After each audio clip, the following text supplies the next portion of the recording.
By 1972, when Ron Vlosich's family moved to Glenwood Springs before his junior year of high school, he was already a champion golfer. As a sophomore, he had won the Utah State High School individual title and led Moab's Grand County Red Devils to the team championship. Once in Colorado, Ron continued his winning ways, triumphing in the 1974 Colorado State Junior Stroke Play Championship. I tell you, he's one of the toughest guys I've ever seen. I can remember my high school, that round of golf when I met him. Like I said, I think he was a junior, and he had hair down on his shoulders, and we were all, it was the 70s, everybody's hair was longer then, but I remember teeing off, and I was pretty good too, and I'd already figured out I was going to Georgia Southern. And anyway, we tee off, and I hit it down the middle, and Ronnie hits it over there. So away we go.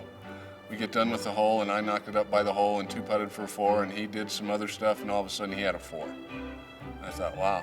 Literally that whole round, I bet I saw him 20, 25 minutes, on the tee box. And he'd hook it, he'd slice it, he'd hit it in the crap, he'd hit it in the trees, everywhere.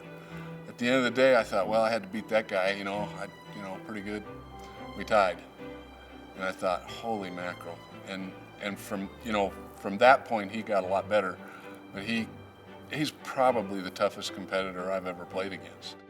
Ron then took his tenacity to New Mexico State, where he was an honorable mention All-American.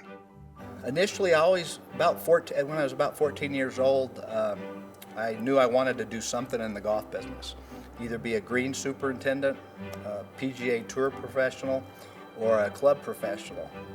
And so as the years went by, my game wasn't quite good enough to make the PGA Tour.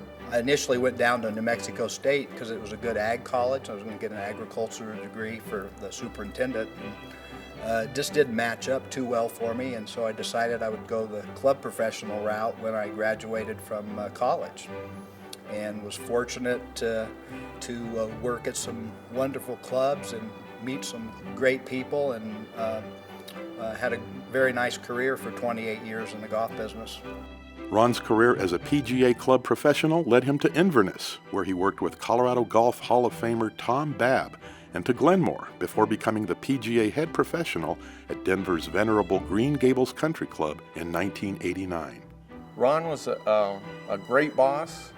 He's a very generous person, and he's always treated myself and my family very well, and it was always fun. I mean, for 17 years, it was actually fun to go to work every day, and we always had a great time working in a great atmosphere. We'd go through a year, and he'd say, well, we had a pretty good year, and I'm thinking, well, it's going to be more of the same the next year, but he would always strive to do better. He'd say, well, what can we do better for this upcoming year? And I think that's how we had longevity at the country club. That's how we stayed there for so long.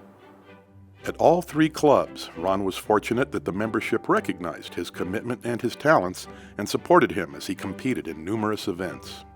All boards are the same. They'd love, the recognition of your golf pro to be good, but what they really care about is that you do your job and they're taken care of.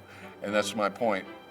It's hard to do both. Like I said, he did it as well as anybody.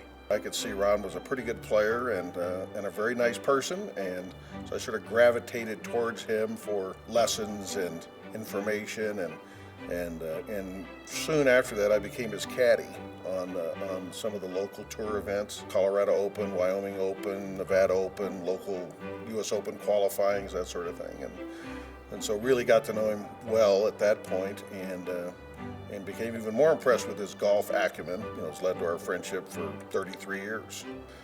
I think the mental aspect is what wears other people down and has them give up before they probably should. Ron doesn't give up. With Greenlee on his bag, Ron won 3 consecutive Colorado PGA Section Championships, the Denver Open, Denver Golf Classic, and numerous PGA events. He was 5-time Colorado PGA Player of the Year and its 2008 Senior Player of the Year. He posted 5 top 8 finishes in the Colorado Open at Haiwan Golf Club, including 2 runner-ups and 2 thirds, and qualified for the 1982 U.S. Open, 1989 PGA Championship, 4 U.S. Senior Opens, and 2 Senior PGA Championships. There's two guys in our section that I grew up with in the 80s, 90s, and half of the 2000s.